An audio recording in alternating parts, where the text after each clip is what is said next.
Hi, I'm Mistress. The day I said I do, my mother slapped me, so hard my veil ripped. You married a crippled lunatic, she hissed. Don't crawl back when he drags you into poverty. She shoved me out the door, dress in my arms, family laughing behind her. No one asked who my husband really was, and when the truth surfaced at our wedding, their laughter died in their throats, leaving a silence that became my first gift. Before we dive in, what time are you listening, and where from? Drop a comment below. Your stories matter here. I used to believe a house could remember laughter, that the walls might hold a hymn longer than they hold a grudge. Walking back into Mama's foyer that afternoon proved me wrong. The polished floor still smelled of lemon oil, but the air tasted like judgment. My fiancé, Elijah, stepped in beside me, cane tapping once before he settled his weight. His old football injury made him favor the left side, yet he never asked for help. I admired that. Mama despised it. Geneva Montgomery drifted down the staircase in her Sunday best suit as though she'd been waiting on a cue. A porcelain smile appeared, thin as rice paper. "Welcome home, baby," she sang, then eyed Elijah's brace. The smile cracked. A colder face peeked through. I introduced them, voice steady. Elijah offered his hand. Mama avoided it. "You must be tired," she said, but the words landed like frost. She led us to the sitting room, portraits of ancestors staring from heavy gold frames. My older sister Tamara lounged on the sofa, manicured fingers scrolling her phone. She barely glanced up. Mama inhaled. "Let's not pretend," she said, dropping the syrupy tone. "You walk in here with a man who can barely stand, expecting applause? This family has a reputation." Elijah opened his mouth, but I squeezed his arm. "Our life isn't a headline," I told her. Mama scoffed. "It will be, when he drags you into bankruptcy." Then, louder so the kitchen staff could hear, "I raised you to marry strength, not cling to weakness." The next seconds blurred. Tamara muttered, "You brought this on yourself." Mama's ring caught the chandelier light as her hand lifted. The slap cracked against my cheek, sharp, metallic. I tasted copper. My veil, tucked under my arm for alteration, slipped free. Mama yanked it, fabric ripping like paper. "You're not wearing white in my church," she hissed. Silence fell. Even the grandfather clock seemed to pause. Elijah steadied me. His calmness only fueled Mama's fury. "Get out," she ordered, "and don't come crawling back when the pity money runs dry." No one stopped her. Not Tamara, not my two silent brothers, not even Daddy, who lingered in the hallway pretending to study the carpet pattern. I gathered my purse. Elijah lifted our overnight bag. The front door slammed behind us with a finality I felt in my ribs. Outside, the July heat wrapped around us. Elijah guided me to his dented sedan, the seatbelt clicking like the closing of a vault. We pulled away from the house that had been mine since birth. I watched the porch shrink in the mirror, cheek still stinging. 2 miles up the road, he whispered, "Are you all right?" "I will be." I breathed through the ache. "This isn't the end. You know that, right?" he echoed. I nodded, grateful for his certainty. The asphalt rolled beneath us, and my mind drifted to the first time we met. Downtown library, one rainy Thursday. A boy cried over a torn picture book. Elijah knelt, brace creaking, and fixed the page with transparent tape he carried just in case. I remember thinking his kindness filled the room more than any able-bodied swagger ever could. I never told Mama that part. I never told her Elijah owned patents from custom reading devices he donated to schools. He preferred quiet purpose to loud praise. That suited me. Raindrops began peppering the windshield. Summer storms brew fast in Carolina. Wipers squeaked, a tired rhythm keeping time with my pulse. Elijah reached across the console, threading his fingers through mine. I didn't cry. Not yet. The tears would wait for privacy. The resolve took their place for now. We stopped at a gas station to grab coffee. While he paid, I opened the trunk to make room for groceries. My veil lay among the luggage, crumpled, a jagged tear running through the lace. I smoothed it across my lap, fingertips tracing the ripped edge. The symbol hurt worse than the slap. Still, something inside me refused to toss it. I folded the veil gently, wrapped it in a spare t-shirt, and slid it into my suitcase. Elijah returned with 2 steaming cups. "We'll fix it," he said, noticing the lace in my hands. His tone was promise, not pity. I closed the trunk. The sky boomed overhead. Thunder rolled like distant drums. Driving toward the motel, I felt the first ember of determination spark beneath the bruise on my cheek. My mother thought exile would break me. She forgot the house doesn't hold the hymn, the singer does. But what my mother didn't know was what Elijah had never told anyone. Not even me. It started with a letter, one I found wedged between pages of an old Bible. I whisper those words to steady myself because everything since Mama's slap feels like a free fall. A night wind rattles the motel's single-pane window. The neon vacancy sign outside hums like a tired cricket. Elijah sits at the little laminate desk, his shoulders curved over a cracked leather Bible that once belonged to his grandfather. Reading it is how he resets his compass when life tilts. I'm folding the thin motel blanket, pretending order matters, when a brittle envelope slips from between the psalms and flutters to the carpet. Elijah freezes. The paper is yellowed, edges soft as cotton. On the front, in fountain pen ink, Elijah T. for when they turn their backs. He lifts it with both hands, as if the thing might crumble. "I never noticed this pocket," he murmurs, voice low enough to keep motel secrets safe. He breaks the seal. A second later, his eyes widen, not with fear, but something close to recognition mixed with disbelief. "Elijah?" I move closer, the blanket forgotten. He reads in silence, lips moving, until finally he sets the letter beside the Gideon pamphlet that came with the room. "My grandfather. He left me more than stories." He taps the paper. "A trust. Hidden under a company no one links to me. Patents, medical devices, they matured years ago. It's worth—" His voice fails for a beat. "Billions, Mistress, with a B." My first thought is absurd. Mama would choke on that number. The second thought is sharper. Why didn't he ever claim it? Out loud, I ask, maybe too softly, "Why keep this buried?" He leans back, leg brace squeaking. "Because the world salutes money, not mercy." I wanted to stand on my own legs, figuratively anyway.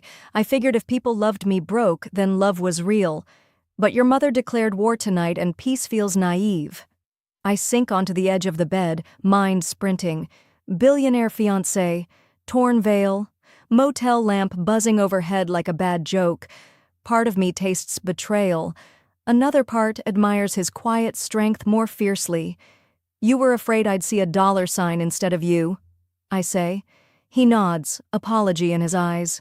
I exhale through pursed lips, letting the anger pass before it sticks. Money never fixed a broken family photo. It won't start now, but it can buy freedom. A memory flashes. Mama's voice bragging at church picnics about marrying up. The irony bites so hard I almost laugh. She spat the word burden at the man who could underwrite her entire social circle. I picture her face if she knew. Elijah reaches for my hand. "We could vanish tonight," he offers. "Take a flight west. Build a life where Montgomery gossip can't follow." The idea tastes sweet for a second, until I picture Mama's satisfied smile, the one she wears after winning a petty argument. "Disappearing would feel like surrender," I answer. The motel clock shows 2:14 a.m. I tell him I need to think. He stretches out on the scratchy bedspread, exhaustion claiming him almost immediately. I sit by the curtained window, veil in my lap. Streetlight strips flicker across the torn lace. I trace the rip again and again, each pass resurfacing a memory. Tamara's whisper, the sting of Mama's ring, my brother's silence. The ache flares, then settles into something solid. Not vengeance exactly, more like resolve hardened in a kiln. Dawn edges in, peach and gray. The world beyond the parking lot glimmers after overnight rain. I rise, fetch the iron Elijah used on his dress shirt, and press the veil on the tiny motel board. The fabric releases its creases but keeps the scar. Perfect. Elijah stirs. I fold the veil, tuck it in its tissue, and say to the room, "They meant this tear to shame me. I'll carry it like embroidery." He sits up, confusion fading into a soft smile as he sees the determination I didn't have 12 hours ago. "We're still getting married," I declare. "On our date, in our way. And when my mother arrives to gloat, she'll learn your full name, along with everything she threw away." Elijah rubs sleep from his eyes, the corners crinkling. "Then there's something I should give you," he says, handing me the letter again. "Knowledge is leverage." I tuck the envelope beside the veil. For the first time since the slap, my heartbeat feels steady. The path ahead will be messy, maybe ugly, but it will be ours. And so I made the first phone call. Not to my mother. To the venue manager she bullied into canceling everything. Larnell picked up on the second ring, breathless like he'd sprinted to the phone. "Mitrice Montgomery? Look, before you say anything, I'm sorry. I never wanted to cancel." I let him apologize 3 sentences longer than necessary, listening to guilt untangle itself. When he finally paused, I said, "Keep the garden. I'm still getting married. Same date." Silence, then a relieved laugh. I knew she was bluffing. "Your mama threatened to sue, said you were unfit." I stalled, kept the file on my desk in case you called. "I'm calling now." He promised the original contract would be reinstated by morning. I thanked him, hung up, and felt my spine lengthen. 1 blockade lifted, dozens left to move. The motel clock nudged past 8. Elijah had stepped out for coffee and returned with 2 paper cups and a grin. I shared the news. He toasted the air. To borrowed gardens turning into ours. We spent the next 3 hours building a plan no one from my family would see coming. Elijah's inheritance stayed buried behind his grandfather's company name. Every check would be written from that shell. He pulled out a tablet, scrolling vendor lists. I vetoed anyone Geneva ever complimented. Instead, we hired folks she'd humiliated. The seamstress whose daughter Geneva once called trashy for wearing a homemade dress, the florist Mama demeaned for arranging lilies instead of roses, and the jazz quartet she claimed sounded like bar music. Each said yes within minutes, some refusing deposits. By dusk, contracts signed, Elijah drove us to a thrift store on the edge of town. I found a vintage tea-length dress. Silk, simple. The seamstress, Mrs. Coulter, measured me beside a rack of prom gowns, tapping pins into the torn veil. "Your mother shredded this?" she asked, eyes narrow. I nodded. She smiled, wicked and warm. "Then we'll stitch the rip in silver thread so it shines." Back at the motel, my phone lit up with Geneva's latest post, a staged selfie of her clasping rosary beads captioned, "Pray for my child, lost to manipulation." Comments flooded in, cousins I hadn't seen in years betting how fast Elijah would clean out my purse. Tamara chimed in with a laughing emoji and a link to a GoFundMe for Mitrice's inevitable legal fees. I screenshotted everything, sliding each insult into a folder marked evidence. No response. Silence sharpens faster than words. 2 days later, a padded envelope arrived at the motel desk. Inside, a glittery card reading, "Congrats, I guess," from Tamara. A folded job application to their gas station slipped out, from cashier to janitor, every box pre-checked. I laughed once, filed it under evidence as well, and moved on. That night, rain rattled the roof. Elijah knelt, slowly, carefully on the stained carpet, holding his grandfather's gold band. His eyes shimmered in the lamp glow. "I own companies," he said, "but nothing in those balance sheets made me feel the way I do when you say my name." The ring was warm against my skin. I answered, "Yes, with one rule. We marry on our terms, and they watch." He agreed. We chose the exact Saturday Geneva had erased from her calendar. Larnell upgraded the booking to the larger garden terrace at no charge. Word spread quietly among our new vendors.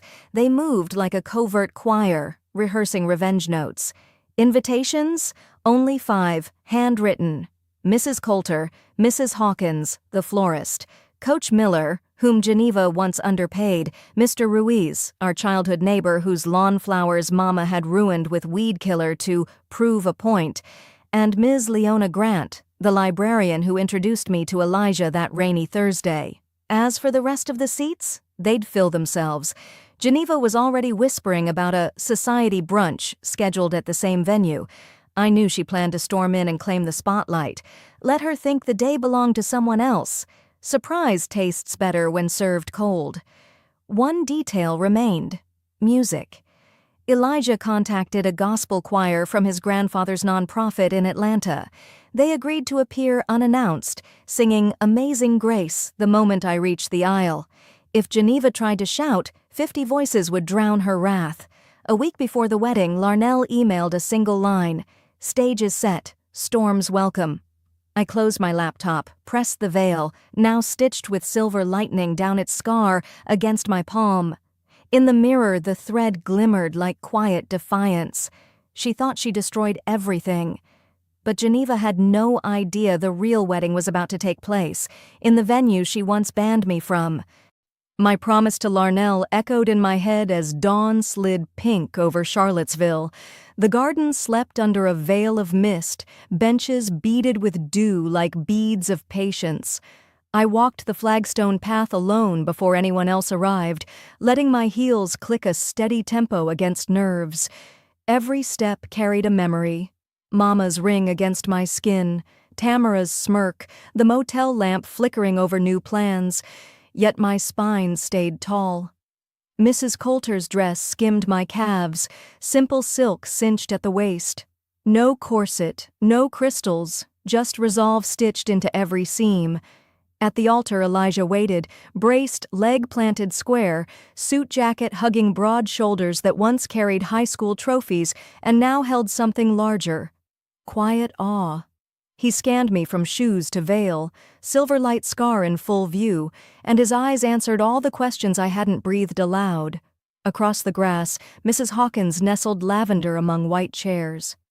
She leaned in as I passed.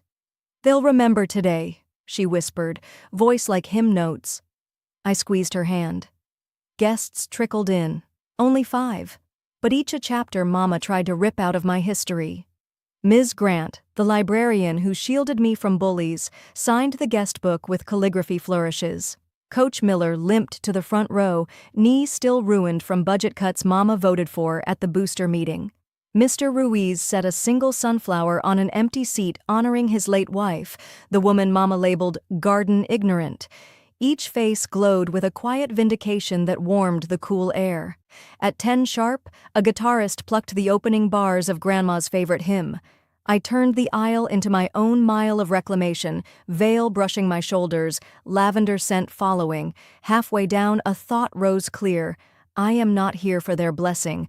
I am here because love is work, and work is holy. Elijah's smile steadied the final steps. The officiant, retired Judge Wallace, opened his leather folder. "We gather," he began, voice weathered like courthouse marble. Then the gate hinges shrieked. Geneva stormed in wearing funeral black, 2 cousins flanking her like ill-trained bodyguards. My grandmother clutched pearls behind her. "What is this charade?" Mama's accusation cracked through the garden. Guests gasped. Birds scattered from the oak branches. Elijah pivoted slowly, cane grounded. "It's our wedding," he said, tone steady as case law. "Seats are there, gates are there, pick one." Mama's gaze cut to the torn veil, then to the modest crowd. "You hid here to shame me." I stepped off the altar, bouquet tight in my grip. "No shame, Mama, just truth." From the flowers I withdrew a folded document ribbon-tied in navy. The seal of Virginia shimmered. I held it so sunlight hit the embossed stamp. "Notarized statement of financial stewardship," I announced. Elijah Turner, anonymous benefactor to 42 nonprofits, heir to Thompson Medical Patents. I paused, letting numbers she worships take shape in her mind. "Our household will not be begging." Color drained from her cheeks. She opened her mouth, maybe to deny, maybe to grasp, but Judge Wallace cleared his throat. "Ma'am, as an officer of the court, I caution against defamation today. I do still hold my license." A ripple moved through the benches, first a hush, then a lone clap from Ms. Grant, joined by Mr. Ruiz, then everyone. Mama's cousins stepped back, even Grandma's shoulders sagged as though a weight she'd never admitted finally slid off. I met Mama's eyes, icy, bewildered, smaller than I'd ever seen. Without raising my voice, I told her, "You taught me reputation can buy anything, but it can't buy my silence anymore." She didn't walk out. She fled. And that's when my father stood up and finally spoke. My mother's footsteps faded through the garden gate, leaving a hush so complete I could hear my own pulse. Guests held their breath, unsure where to look after that public gut punch. Then a chair creaked. Daddy, Ellis Montgomery, rose from the second row, thinning hair catching late morning sun. He hadn't spoken more than 5 words to me in 2 years. Now his eyes fixed on mine, wet and unblinking. "You were right," he said. Gravel edged each syllable, as though the sentence scraped its way out. He buttoned his blazer with shaky fingers and moved down the aisle, passing the librarian, the florist, the neighbor's mama despised.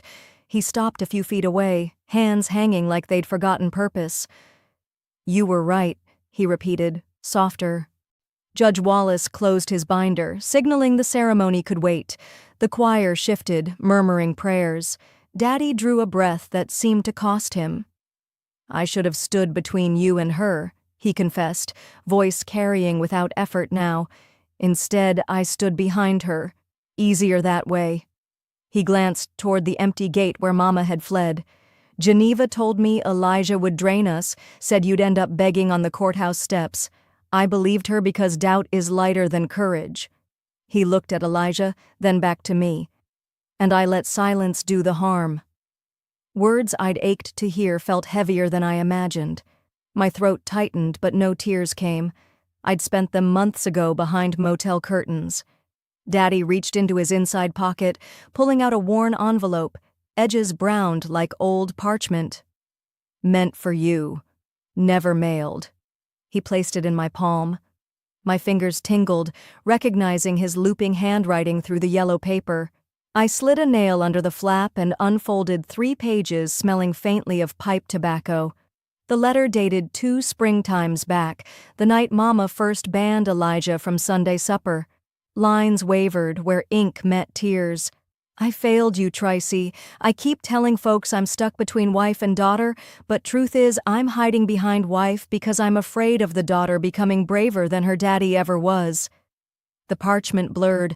I blinked hard, refusing a breakdown in front of half the county, but understanding settled where forgiveness was still absent.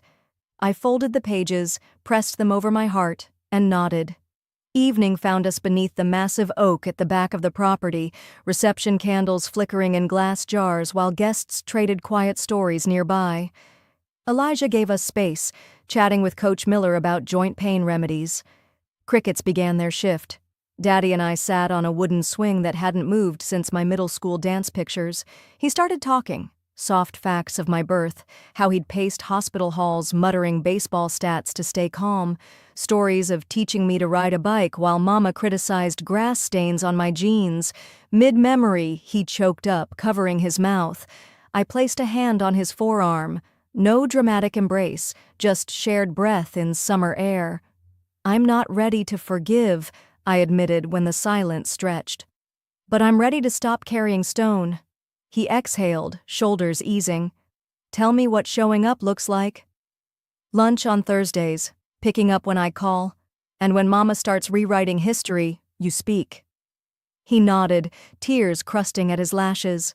I walked him to his truck parked along the gravel lane. Before climbing in, he turned and gave a small wave. Not the absent-minded gesture he used at barbecues. This one trembled with intention. For the first time I waved back. Guests departed under strings of Edison bulbs. The choir loaded sheet music. Mrs. Coulter hugged me, whispering how silver thread can outlast silk. Elijah slid an arm around my waist as we watched Daddy's taillights disappear. "One storm down," he said. I tucked the unsent letter into my clutch beside the notarized statement, 2 weapons forged from truth. My chest felt lighter, yet a distant rumble reminded me Carolina summers breed more than one thunderhead. But while one door opened, another slammed shut. Geneva wasn't done, not even close. Daddy's taillights were still a red smear on the gravel when someone pounded on our cottage door just after sunrise. Elijah and I had stayed overnight in the small guest house Larnell loaned us behind the venue. No honeymoon, just exhaustion and takeout boxes. The knock rattled the windows. I cracked the door. A man in a charcoal suit, briefcase tucked tight, didn't bother with a greeting. "Mitrice Montgomery?" he asked, scanning a clipboard. I nodded. He handed over a thick envelope, then pivoted back to his black sedan without a word. Inside, Elijah poured coffee while I sliced the seal.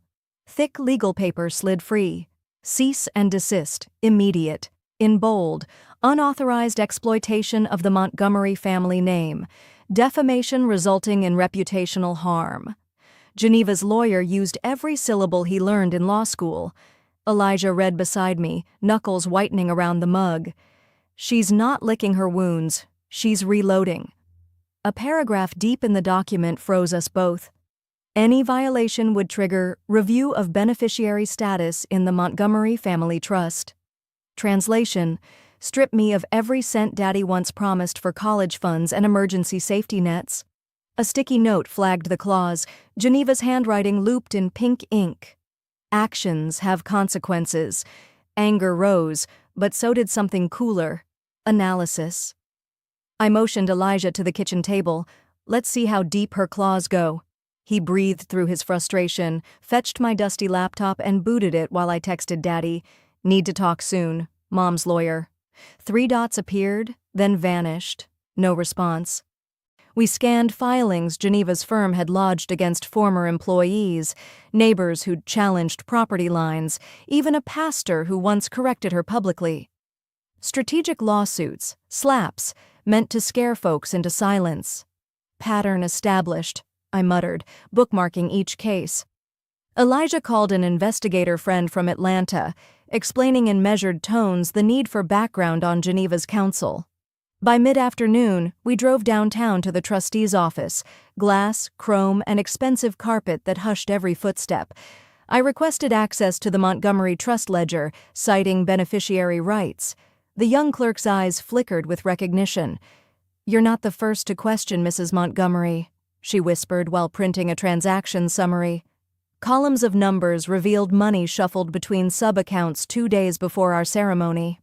One note beside a transfer read pending removal of secondary heir. Then I saw it, an overlooked sentence in the 1989 trust charter.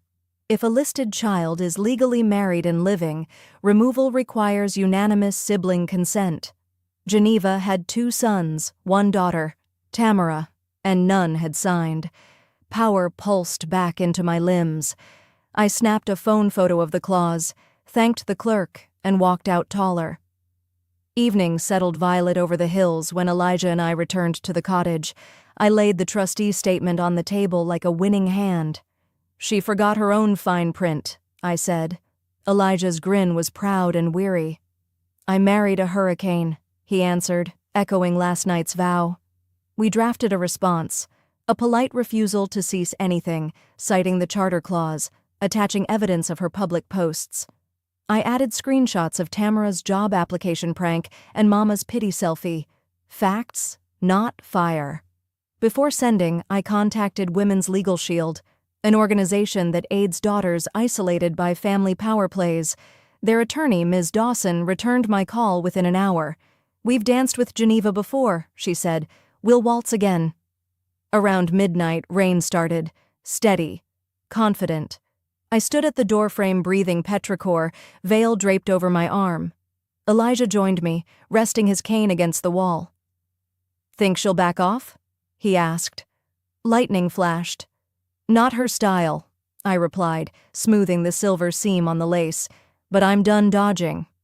We emailed the legally grounded rebuttal at 12:07 a.m., copied to the trustee board and Ms. Dawson.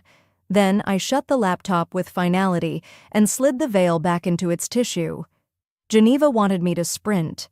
Instead, I planted. But before the paperwork was ready, something else arrived. An invitation that wasn't really an invitation at all.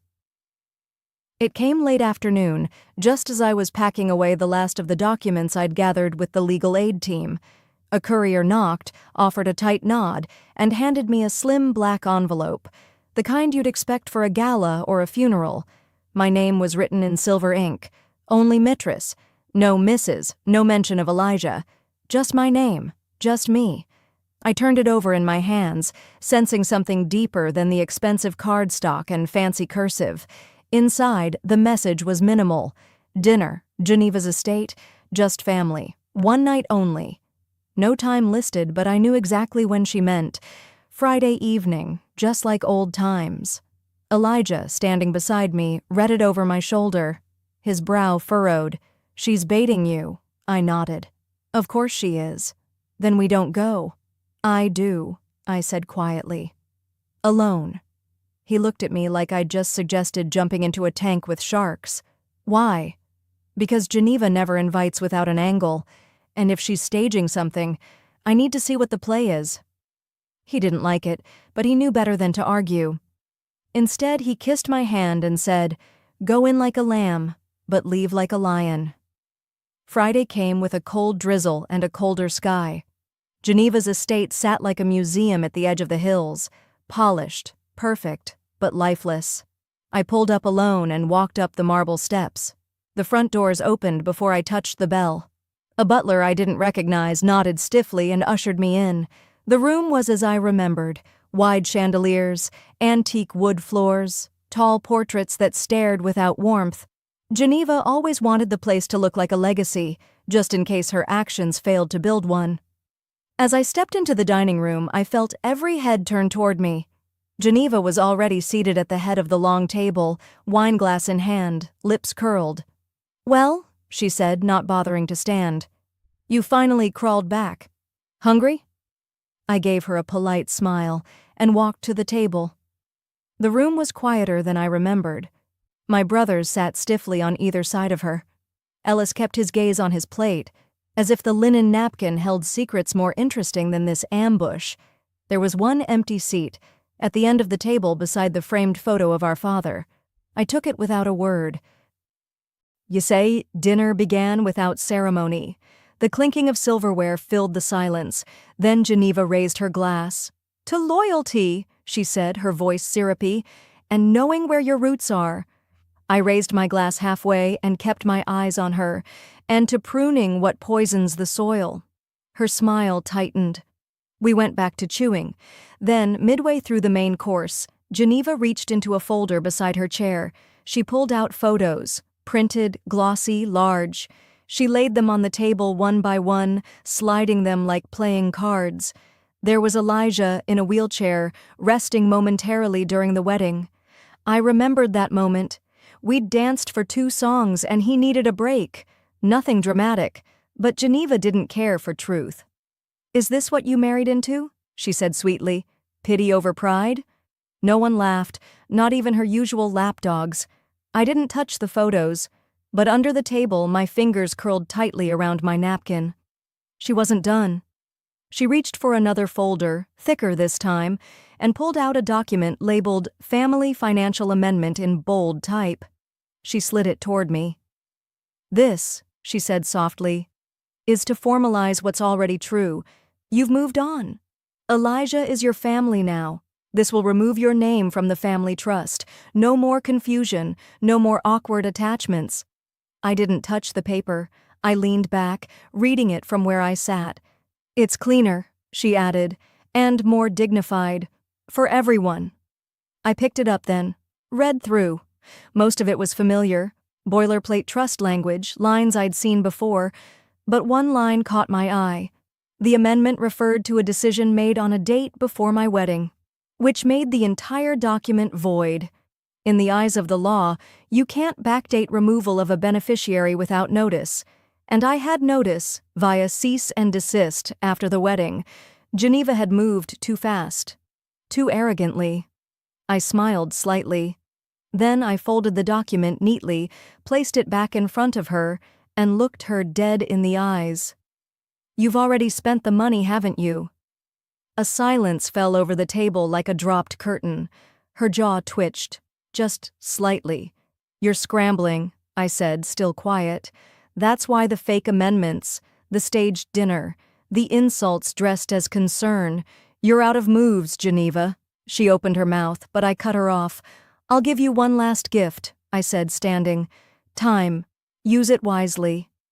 Then I turned toward my father's photo, gave it a slight nod, and walked out. The rain had stopped, but the pavement still glistened. I didn't rush. I let the night wrap around me like armor. Back at the car, I sat for a moment before driving. I didn't cry. I didn't rage. I just breathed, in, out, in, out. Geneva had tried to play her last card, and she'd lost. But that night, as I reached our front door, I realized someone had been inside. I eased the door open, expecting darkness and stillness, but the hallway light glowed. Something felt rearranged, like the air had been stirred by unwelcome hands. Elijah was upstairs showering, water drumming against tile. On the dining table sat a single cream envelope, centered with eerie precision. No stamp, no return address, only my first name in looping ink. We set the alarm every night. It hadn't chimed. I locked the door behind me, heart picking up speed, and slipped off my shoes to move quietly across the hardwood. The envelope was unsealed, as if whoever delivered it wanted to be sure I'd look inside. I slid out the contents and my stomach lurched. Printed screenshots, my counseling records from college, depression assessments, prescription histories, therapy notes written in clinical shorthand that felt like strangers dissecting my soul. At the bottom, a single typed line asked, "Still think the past stays buried?" Fear flickered. Then fury gutted it. I heard Elijah kill the water upstairs. I called up, "We've got a situation." He came down in sweatpants, hair damp, and scanned the papers. His jaw tightened until the scar on his chin whitened. "These were locked behind university firewalls," he said. "Someone paid for a key." I turned one page over. In faint gray was a watermark, the stylized crest of Geneva's charitable foundation. Only top staff used that seal. "She bribed someone," Elijah muttered, "probably the record clerk." He met my gaze. "They don't just want money, Tracy.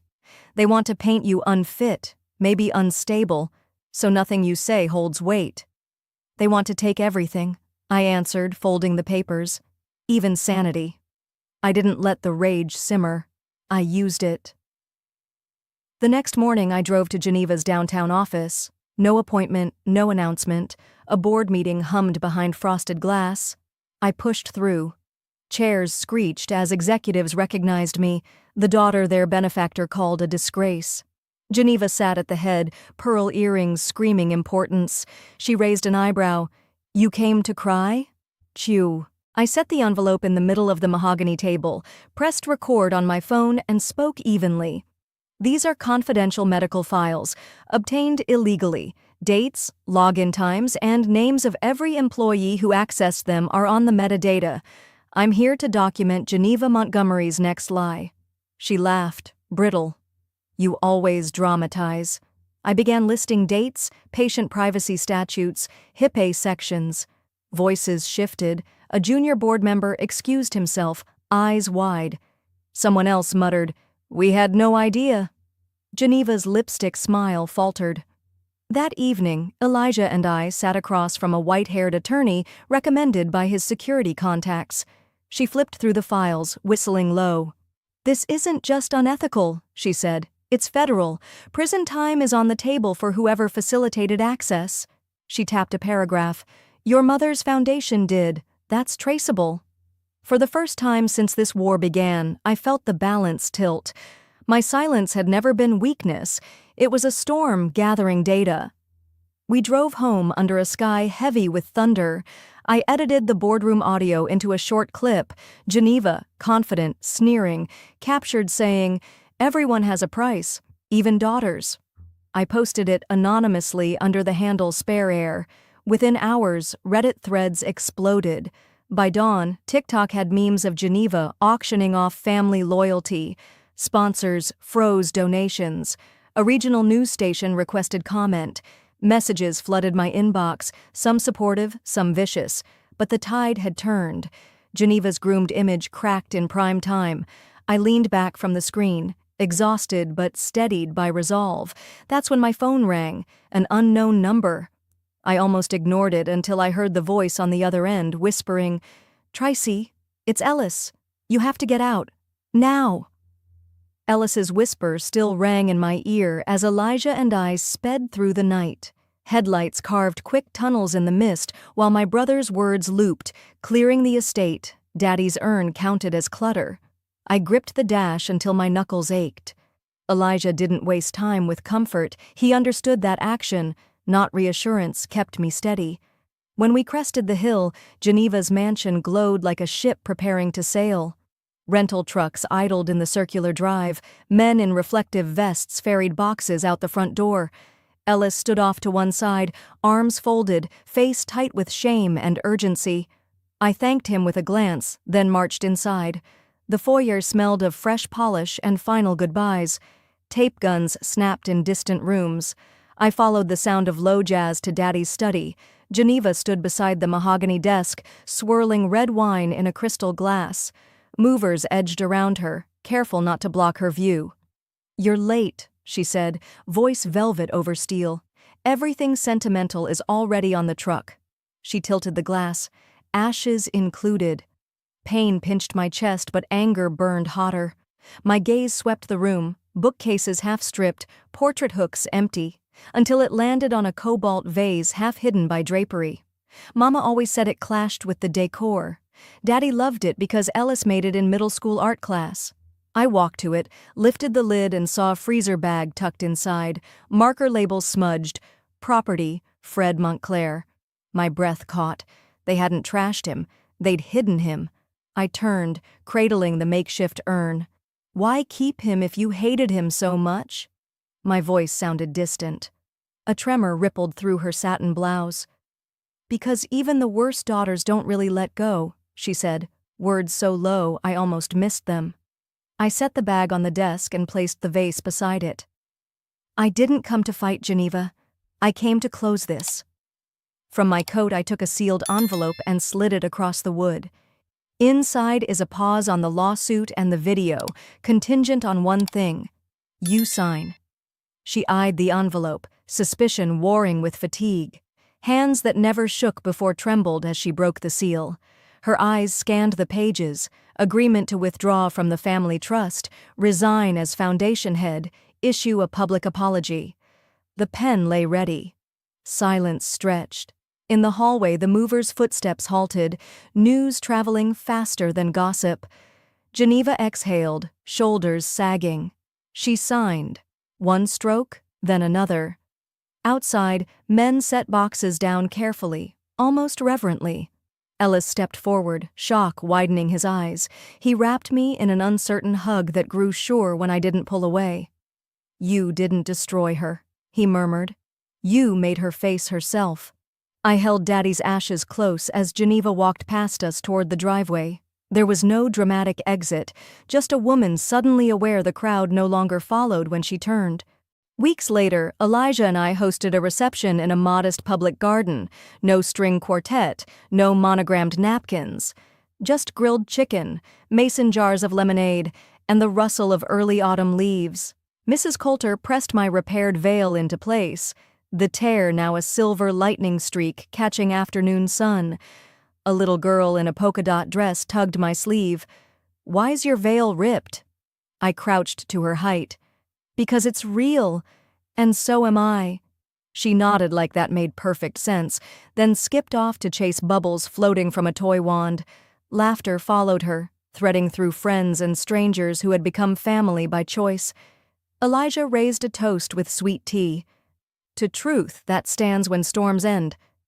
Glasses clinked under the oaks. In that moment I felt the ground steady beneath me.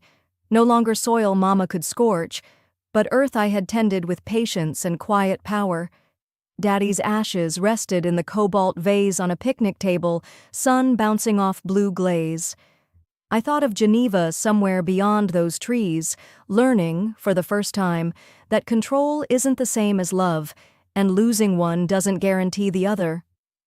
Have you ever been underestimated by your own kin only to rise anyway, or found strength in the love others rejected? Tell me your story in the comments. I read every one.